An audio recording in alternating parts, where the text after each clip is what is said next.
Hey guys, welcome back to my channel. If you're new here, my name is Ellie, aka All Too Swift, and I upload videos about all things Taylor Swift and sometimes more. For today's video, I'm going to be talking about the significance of the surprise songs, specifically the significance of the ones that Taylor chose for opening night of the Eras Tour, because as we all know, there is not a single thing this woman does that is random. Everything is planned and everything has a meaning. If this is the first time you're seeing me, hi, my name's Ellie and I upload videos literally all about Taylor Swift. So if you're here and you like Taylor Swift, you might as well subscribe because why not? Before we get started, make sure to give this video a thumbs up so it gets recommended to other people, and comment down below your favorite surprise song combo. Yeah, without any further ado, let's get on to the video.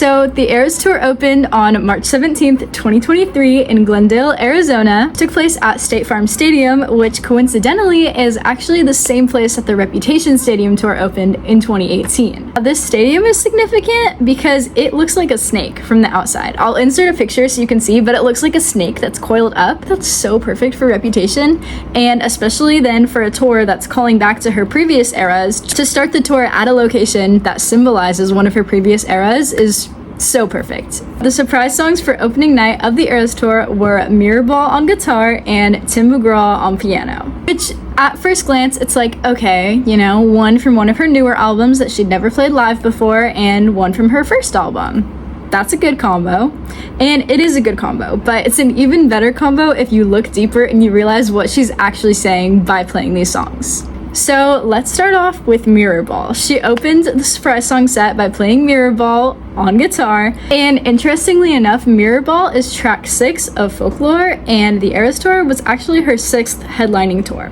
Whether or not this is on purpose is kind of up in the air, but I feel like she probably saw the connection. She was like, hey, this is cool. Essentially, the song Mirrorball describes a narrator who is trying to do everything in her power to keep people looking at her and keep herself in their favor and just have them like her. The narrator refers to themselves as a metaphorical mirror ball, meaning they reflect everyone around them, and so they essentially show off the best parts and possibly the worst parts of the people that they're around. So if the narrator is around someone that's loud and bubbly and outgoing, then she herself can be loud and bubbly and outgoing. But if she's around someone who likes to be more quiet and toned down, she can reflect that as well, and she can do basically anything she needs to fit in and be what people want her to be. One of the lyrics she sings is, "I can change everything about me to fit in," which is literally saying, I will do exactly what you want so that you want me. And then as the song approaches the bridge, she sings, "And they called off the circus, burn the disco down." This is a metaphor for how when the pandemic happened, everything came to a halt. She had a whole tour set up and everything was paused. She had all this stuff rehearsed, all this stuff planned, and it all of a sudden was out of her control. Everything halted in its tracks. The narrator, who most likely is Taylor, as we can gather, holds a lot of fear for what's going to happen next because she really doesn't know what the landscape of touring and performing is going to look like, if she's going to be able to record music. She literally has no idea what the future holds, and everything has just stopped. The circus tent has been taken down, the disco burned to the ground, there's nothing left. Another thing I thought was interesting is when it says they sent home the horses and the rodeo clowns. The way I interpret this is it's talking about the sale of her masters, because those masters were what she used. Those songs were what she performed. And now all of a sudden, they're gone. They're not hers anymore. Because, you know, in a circus, you have the horses, the clowns, the elephants, everything that is performing in the circus. And the circus tent has fallen.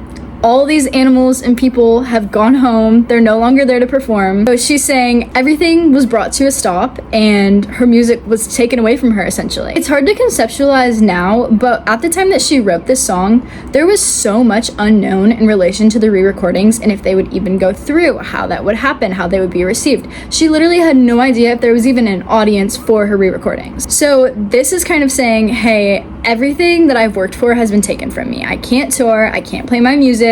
Later on, she adds, "I'm still a believer and I don't know why. I've never been a natural. All I do is try." And this is consistent with the beliefs that she's previously expressed about how musicians, especially female musicians, have to constantly keep reinventing themselves to remain relevant in the public eye. She doesn't know what the future of her career is going to look like. She doesn't know if she's going to have to reinvent herself. She doesn't know how many times she can reinvent herself. In Miss Americana, for example, she says that she doesn't know how much longer society is going to tolerate her being successful for. So she genuinely, at this point in time, did not know if society was going to let her succeed. In spite of this, she's holding on to the hope that somehow, some way, she'll be able to continue doing the thing that she loves. Now, if we take all of this into consideration, Mirrorball seems like the perfect song to open up the Eras Tour surprise song set with, especially considering she's opening the surprise song set of a tour she literally did not even know would exist.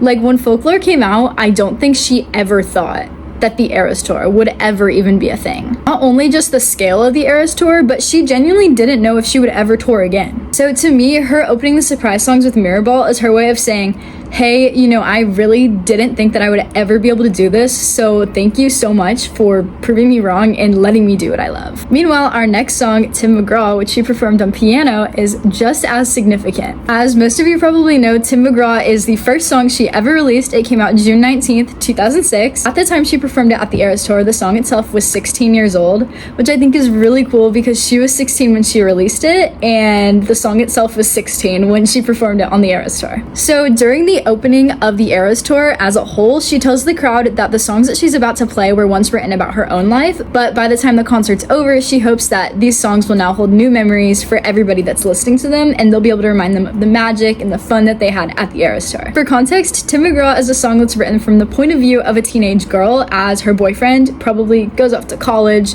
somewhere, moves away, but basically they had a summer romance, they were so in love, and then he leaves. In my head, he goes to college, but that might not be accurate. Anyway, he leaves, leaving her alone, and she's still holding on to hope that their summer romance is going to last even when he's away. Basically, the main chorus of the song is saying that when he hears a Tim McGraw song, she hopes that he'll think of their favorite song and it'll remind him of her. Basically, she's wishing that no matter what distance comes between them, the little things that were kind of aspects of their relationship will continue to remind him of her, and their love will be able to endure. Then when we get to the bridge, she says, "And I'm back for the first time since then, I'm standing on your street." And then obviously there's a couple more lines. Then she sings, "Someday you'll turn your radio on, I hope it takes you back to that place." This to me is what solidifies the fact that she's using Tim McGraw as an allegory for her career. She's saying that all these songs and these little things that you hear, I hope they make you think of me. And this specific part in the bridge, this is so clearly referring to the Eras Tour. She's back for the first time since 2018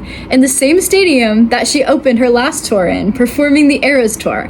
And the set list of the Eras Tour is composed of songs from all her previous eras, all these previous memories. And she's playing these old songs in the hopes that they'll bring back memories to her fans, bring back memories to her, and help them form new memories. Essentially, she wants the songs that she wrote to take on a new meaning, but also to serve as a reminder of how far she's come. And one of the main draws of Taylor Swift's music as a whole is that her and a lot of her fan base feel like they've grown up together.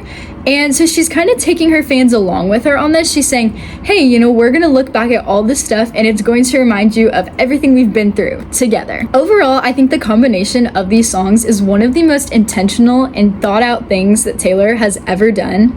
I think it's incredible how deep it is if you really think about them, because when I first heard that these were the two surprise songs, I was like, okay, those are cool, good songs. But then looking back on it, I'm like, oh my goodness, like there was a reason for both of those. Both of these songs are so completely perfect for the opening of the Eras Tour. Like, I genuinely cannot even think of any other songs that would be better surprise songs than these. Anyway, I hope you enjoyed this video. If you did, please make sure to subscribe because you made it all the way to the end of the video, so you might as well. Also, give this video a thumbs up if you haven't already, and comment down below your thoughts because I would love to hear what you have to say. Let me know if you want me to analyze another surprise song combo because I love doing these. I think they're so much fun. I love you guys so much. I hope you have the best day ever because you are all so smart and amazing and wonderful and kind and intelligent. And yeah, bye guys.